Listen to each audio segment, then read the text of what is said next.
খুন, খুনের চেষ্টা, জাল নোট, মাদক পাচার সহ মোট 48টি মামলায় অভিযুক্ত কালিয়াচকের ত্রাস আসাদুল্লাহ বিশ্বাসকে দিল্লিতে ধরে মালদায় নিয়ে এলো পুলিশ। ধৃত ওই কুখ্যাত দুষ্কৃতীকে রবিবার পেশ করা হলো মালদা জেলা আদালতে। উল্লেখ্য, মালদার কালিয়াচকের মজমপুরের ত্রাস আসাদুল্লাহ বিশ্বাস গত বৃহস্পতিবার দিল্লিতে পুলিশের জালে ধরা পড়ে। দিল্লি পুলিশের সহযোগিতা নিয়ে কালিয়াচক থানার পুলিশ তাকে গ্রেপ্তার করে। এরপর গত শুক্রবার ধৃতকে দিল্লির আদালতে পেশ করে 4 দিনের ট্রানজিট রিমান্ডে নিয়ে রবিবার তাকে মালদায় নিয়ে আসে।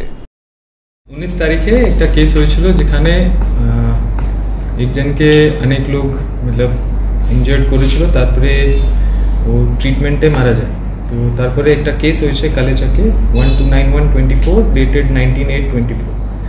তো ওখানে আমরা আগেও অ্যারেস্ট করেছি 7 জনকে, আর তারপরে একটা অ্যাকিউজ অ্যারেস্ট হয়েছে। ও কেসেই এখানে আমরা যে ট্র্যাক করে দিল্লি পুলিশকে ইনফরমেশন দিয়েছিলাম, আর আমরা যে ওখানে যে আমার অ্যাসেটস আছে, অ্যাসেটস ইউজ করে আমরা ডিটেক্ট করেছি। তারপরে আমরা দিল্লি পুলিশকে অ্যাসিস্ট করার জন্য বলেছি। তারপরে দিল্লি পুলিশ অ্যারেস্ট করে ডিটেইন করেছে ওখানে। তারপরে এখান থেকে টিম গেছে আর ওখানে কোর্টে পেশ করে এখন ট্রানজিট রিমান্ডে নিয়েছে। জানেন, ওর অনেক কেস রেকর্ডস আছে, অনেক হিস্ট্রি আছে, যার মধ্যে NDPS আছে, মার্ডার কেস আছে, অ্যাটেম্পট টু মার্ডার আছে, আর FICN আছে। তো সেরকম অনেক কেস আছে, অ্যারাউন্ড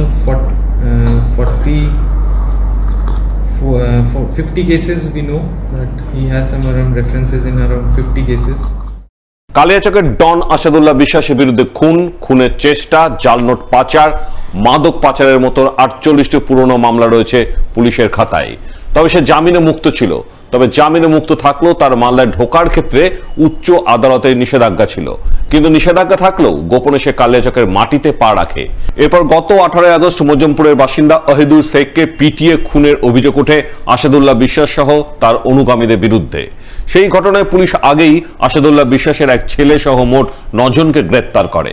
তবে এতদিন পলাতক ছিল মজমপুরের ত্রাস আসাদুল্লাহ বিশ্বাস, কিন্তু শেষ রক্ষা হয়নি। গত বৃহস্পতিবার সে দিল্লিতে পুলিশের জালে ধরা পড়ে। এরপর কালিয়াচক থানার পুলিশ তাকে 4 দিনের ট্রানজিট রিমান্ডে নিয়ে রবিবার মালদায় পৌঁছায় এবং ধৃত কুখ্যাত দুষ্কৃতীকে 10 দিনের পুলিশি হেফাজতে নেওয়ার আবেদন জানিয়ে পেশ করে মালদা জেলা আদালতে।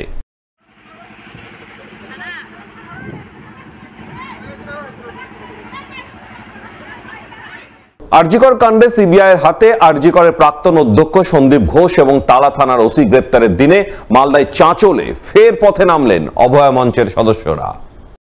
তারা চাঁচলের রাজপথে স্লোগান ও ছবি এঁকে ধিক্কার জানালেন আরজিকরের নারকীয় ঘটনার।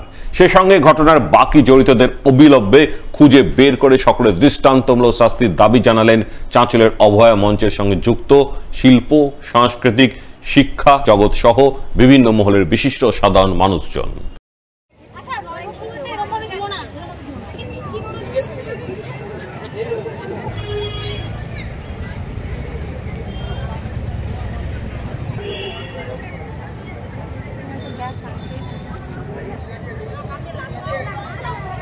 কিছুদিন আগে ছিল যে একটা তোর 1.5 মিনিটও আলো দেয় তোর না সাদ্দামের আমার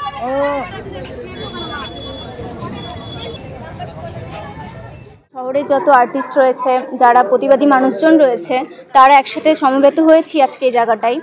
এবং আমাদের রাস্তা দখল চলছে, ছোট থেকে বড় সকলে মিলে। ইভেন আমাদের সাথে 6 বছরের একটা বাচ্চা মেয়েও ছিল। সবাই মিলে আমরা রাস্তায় প্রতিবাদী কিছু ছবি আঁকছি, সাথে কিছু স্লোগান লেখা চলছে। সাথে যারা মানুষজন রয়েছেন চাঁচলের প্রতিবাদী মানুষজন, বেসিক্যালি তারা সকলে এসেছেন, কেউ আবৃত্তি করেছেন, নিজেদের বক্তৃতা দিয়েছেন। আমাদের কর্মসূচিটা একে ঘিরেই ছিল। ডিমান্ড করছি এবং বিচার আমরা পাবো। আমরা প্রশাসনের ওপর আস্থা রাখছি অবশ্যই। ন্যায়ের পথে থাকলে সত্যের জয় চিরকাল হয়, আমরা আশাবাদী। এবং এতগুলো মানুষ, বিভিন্ন বয়সের মানুষ এখানে পথে নেমেছেন, আমার তো মনে হয় জাস্টিস আমরা অবশ্যই পাবো। মেয়েদের হাতে বর্তমানে অস্ত্র উঠে এসেছে, তার মানে এবার ভেবে দেখুন আমাদের অকাল বোধনের সময় দ্রুত এগিয়ে আসছে। বিচার হবে, শাস্তি হবে, ন্যায় আমরা অবশ্যই